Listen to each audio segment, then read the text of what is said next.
TV-gutterne. Klassisk. Velkommen til TV-gutterne. Jeg skal have noget klassisk kaffe, man altid får det sådan tv-vært noget slags. Du ved. Ja, du ved. Ja, jeg ved, du ved. Ja, jeg gør. For satan helvede. Hvad er min bestandsgæld? Nå, anyways. Nå, i dag skal vi tale om Påvald. Nej, det har han ikke kidnappet. Niels Millerton. Han er kendt for det hørte du ikke. Jeg mener stunts. Han har lavet flere stunts, end der har opfundet biler. Se, det er sejt. Kaffe. Så her har vi selvfølgelig Niels Millerton. Ham der var verdensmester i at stjæle stunts. Jeg ved ikke lige, hvad han laver nu. Hold kæft, hvor smuk, Millerton. Hold da kæft, det var smuk. Holy damn. Nå, så det var Niels Millerton på sin 1001 skade. Og 1002 skade. Og der har vi ham her, den random person, der skubber folk ud i græsset. Nu vil vi gå videre til flagstænger. Meget spændende, ikke også? Okay, så det her er min flagstang. Flagstang Fedtfjæs. Den er faktisk bygget i 1800-tallet. Og den her er faktisk mega stor. Danmarks højeste. Kan du høre? Ja, det er godt. Den er faktisk rød op i toppen. Det er, når man får ondt i fingrene. Men det er for mit flagstang Fedtfjæs, ja. Ja, så der er faktisk flere flagstanger. Det er der faktisk ikke. Men altså, prank. Men vi er ved en kirke og en flagstang. Så lad os håbe, der ikke er folk, der dør i dag. Så! Hjem nu! Hold kæft for helvede! Hvad fanden er du? Kan du komme af med en fucking?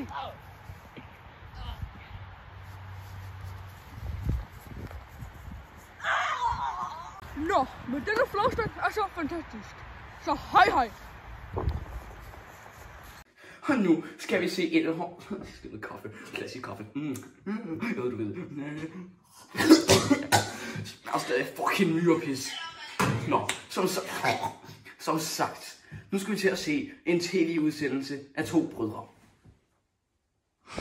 Og det her, det er brødrene Pedro og Peter. God fornøjelse. Og jeg skal have en træsnapper nu.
Hold kæft, mand! Pædofil, man løb med dig, man. Prøv det selv! Ja, okay, mand.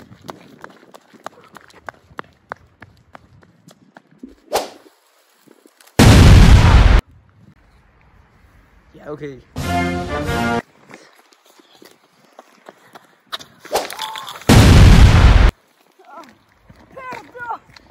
Åh, ja. Rend efter 2, 3, 1. Det er min morfars nummer. Tak for nummeret.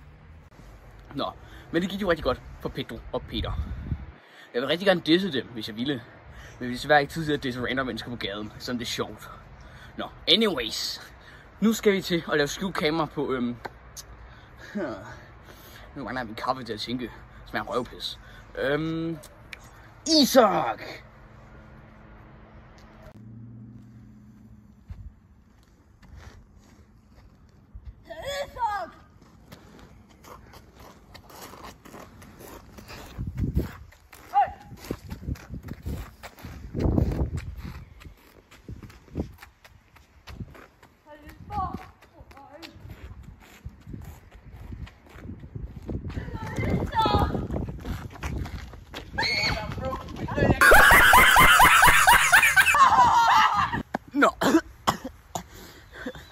kaffe der. Så så går vi videre til vejrudsigten. Vejret. Velkommen til TV-gutterne. I dag skal vi simpelthen have om vejrudsigten. Som I kan se herovre er der masser af sne, sneboldkamp og så videre. Herovre er der så masser af sol og 23 grader. Nok om det. Nu skal vi tage vejrudsigten igennem ugen. Vi starter med mandag selvfølgelig. Der kommer til at være masser af is, og der kommer også til at være masser af sne. Lidt minus 30 grader og sådan lidt. Men, og der er en ting, I skal spørge. Pas på ikke at køle ansigt i 9. klasser. Og det er godt at passe på Bambi, og så kommer måske også. Så mandag, der har jeg det på plads. Tirsdag kommer der også masser af sne, men for det meste skyde. Og herover der kan vi så se, hvordan det så kommer til at ændre sig. Med hvordan der kommer sol og delvis skydet og lidt sne. Og onsdag. Onsdag, der kommer simpelthen til at falde noget sne. Derovre, se der kommer til at være noget delvis skyde og lidt sol og så videre. Og så har vi så torsdag, og der kommer til at ske en hel masse. Det er derovre. Derovre kommer simpelthen til at være sol, skyde, sne, frost. Og ja, for det meste skyde og frost. Så man kommer simpelthen op til minus 20 grader. Og så kommer fredag. Fredag, der kommer simpelthen til at være masser af sol i løbet af dagen. Men der kommer også til at regne rigtig, rigtig meget. Og så lørdag. Nu kommer lørdag simpelthen. Det bliver simpelthen en fed dag. Der kommer simpelthen til at være. Undskyld, jeg kommer til at grine det, fordi jeg er lidt sindssygt tår humor. Herover har vi så, det er så lørdag herover. Og det er også det her, vi har undskyld, så er vi alle sammen, men det er min fejl, og til at finde noget på dansk. Herover har vi så, lørdag. Der kommer simpelthen til at være mangel på sne, men der kommer til at drysse nogle sne ned, men ikke særlig meget. Søndag, det bliver en lidt speciel dag, men for det meste bare sol og masser af sne. Tak siger jeg. Vi ses! Mange tak for vejret. Men nu har vi så en anden udsendelse. Der var nemlig rygter om, at en mand, der løb 4.000 km på 2 dage. Det er rimelig sejt. Det er sådan rimelig meget af verden, ikke også? Det er sådan omkring... Jeg skal lige bruge min lille hjerne her med ingen kaffe. Omkring en 12. del af verden. Sikkert ikke rigtigt, men det er sødt vejr. Så, men det kommer her, som sagt. Hej, jeg hedder Janne Olsen, og jeg har simpelthen løbet så mange kilometer, at det halve kunne være nok. Jeg har simpelthen løbet over is og vand gennem USA, land, vand, og jeg kunne blive ved. Simpelthen, det synes jeg er en fed oplevelse med mine lange ben her. Men vi ses, nu skal jeg holde mig i fod. Det fører vi til det. Det er den vej.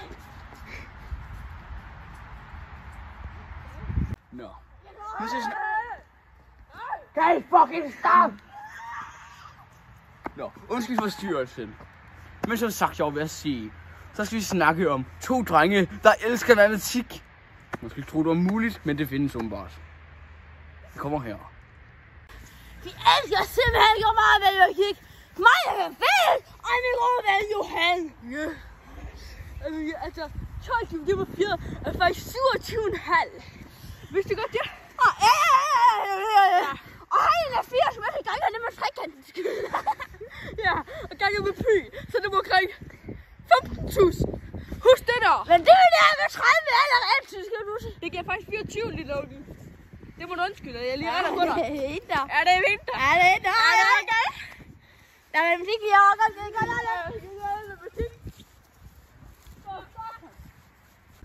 Så, Fortnite er faktisk et spil, hvor Mr. Savage og Mongrel er de 2 bedste Fortnite-spillere i verden. Men, i min mening, er det Mr. Savage, der er 200 pumper. Alle. Og hvis I faldt... Hvad fanden laver du? Jeg missede. Men altså...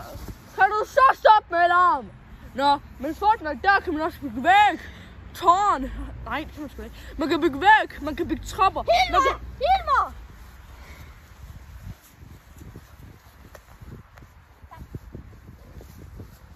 Lad den lille dreng løbe. Men videre om vores udsendelse. Kan du så stoppe, eller så bliver du fandme nok igen? Ja. Okay, så videre med den udsendelse. Så herover kan man faktisk bygge hække.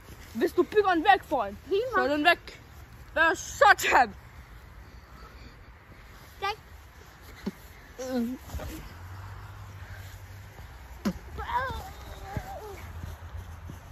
Nå. Hvad satan kan det for du sny? Du kan fandme få en Reebok, når I begge to nok de sviner. Færdig. Men tak for i dag. Det var alt om Fortnite. Hej hej. Nå. Men det var jo sjovt at spille Fortnite. Eller spille ikke noget. Du ved godt, hvad jeg mener. Nå. Men nu skal vi snakke om en, der vil fortælle om, hvordan cykler virker. For eksempel lamperne, kæderne, styret, benene. Nej, det er ikke en del af cyklen, det er en egen cykel. Og man kan stejle på den, man kan ikke cykle på den, og løbe med den, og lege hjulhjul, og lege unicorn, og anyways, her kommer det.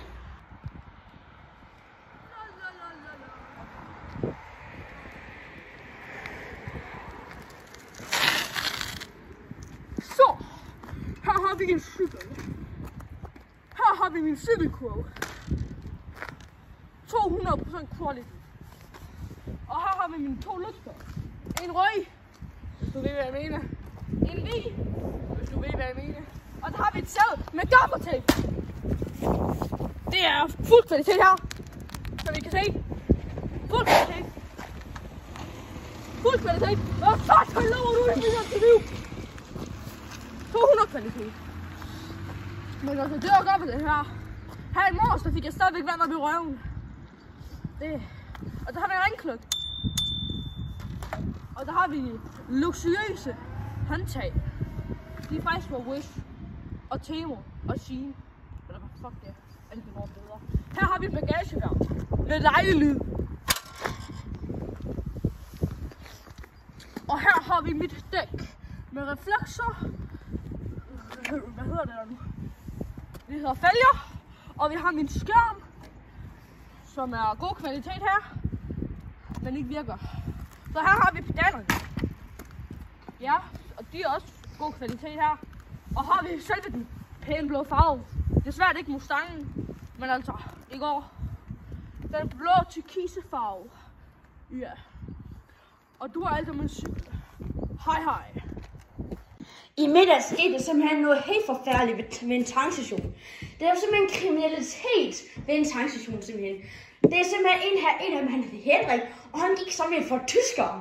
Og de tyskere, de elsker simpelthen spagpiller så meget, at det simpelthen har fået et 30-års forbrug af sæsonkort til 30.000 kroner. Og det vil sige, at derfor så elsker de så meget spag. Og det kan vi se, når de er tyskere, de giver selvfølgelig